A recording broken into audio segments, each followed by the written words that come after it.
السلام علیکم ورحمۃ اللہ۔ کائنات کیا ہے؟ زمین، چاند، سورج، ستاروں اور سیاروں کو کائنات کہتے ہیں۔ کائنات کے بعض ستارے زمین سے اتنی دور ہیں کہ ہم انہیں صرف دوربین کی مدد سے دیکھ سکتے ہیں، کچھ ان سے بھی زیادہ دور ہیں اور انہیں طاقتور دوربین سے بھی نہیں دیکھا جا سکتا۔ اب سوال یہ پیدا ہوتا ہے کہ ہم کیسے جانتے ہیں کہ وہ وہاں واقعی موجود ہیں؟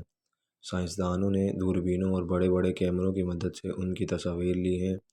ان کا خیال ہے کہ ان سے بہت پرے ایسے ستارے بھی ہوں گے جو ابھی تک دریافت نہیں ہو سکے۔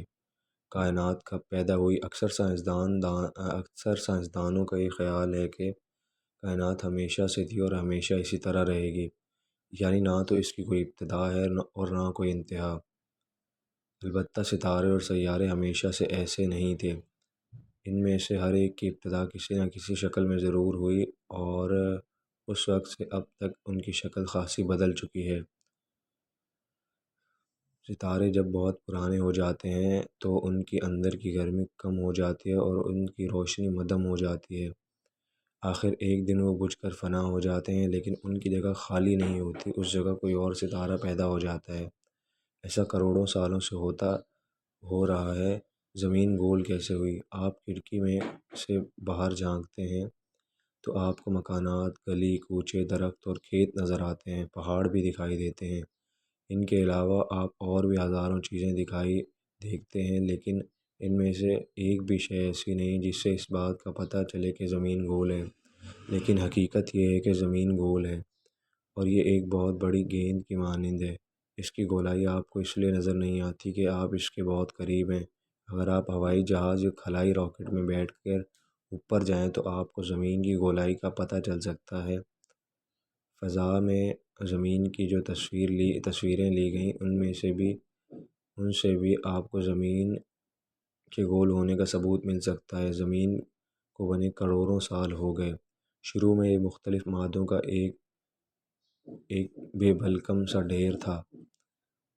یہ ڈھیر سورج کی کشش کے باعث اس کے گرد گھومنے لگا۔ اس عرصے میں اس ڈھیر میں اور بہت سے مادے آ کر شامل ہوتے گئے۔ یہ تمام مادے کشش ثقل کی وجہ سے آپس میں اکٹھے ہوتے گئے۔ کشش ثقل ہر چیز کو مادوں کے اس ڈھیر کے مرکز کی طرف کھینچتی ہے۔ جب مختلف چیزیں ایک وقت میں ایک ہی مرکزی کی طرف کھینچتی چلی جائیں تو وہ گیند کی شکل میں اکٹھی ہو جاتی ہیں۔ زمین کے ساتھ بھی یوں ہی ہوا اور اسی طرح گول ہوئی۔ کچھ عرصے بعد زمین کی سطح سخت ہو گئی۔ یہ سطح سنترے کے چھلکے سے کچھ ملتی ہے۔ سنترے کے چھلکے پر گھڑے اور غبار ہوتے ہیں۔ زمین کی سطح پر ایسے ہی گھڑے اور غبار ہیں جنہیں ہم پہاڑوں اور وادیاں کہتے ہیں۔ جس طرح سنترا پوری طرح گول نہیں ہے، اسی طرح زمین بھی پوری طرح گول نہیں ہے۔ زمین سورج کے گرد کیوں گھومتی ہے؟ آپ نے وہ گیند تو دیکھی ہوگی جس میں ڈوری بندھی ہوتی ہے اور بچپن میں اس سے کھیلا بھی ہوگا۔ جب ڈوری کو زور سے گھمایا جاتا ہے تو اس سے ایسا محسوس ہوتا ہے جیسے گیند ڈوری کو کھینچ رہی ہے اور ڈوری توڑ کر بھاگنے کی کوشش میں ہے، مگر ڈوری اسے بھاگنے نہیں دیتی۔ جب تک آپ ڈوری کو گھماتے رہتے ہیں گیند آپ کے گرد ہوا میں چکر لگاتی رہتی ہے۔